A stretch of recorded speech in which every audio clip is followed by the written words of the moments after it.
ఇంట్లో నా కథ.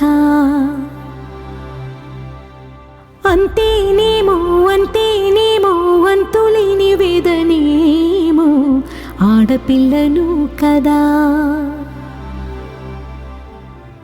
మళ్ళీ తిరిగి అడుగేసేది వచ్చిపోయే చుట్టూలానే.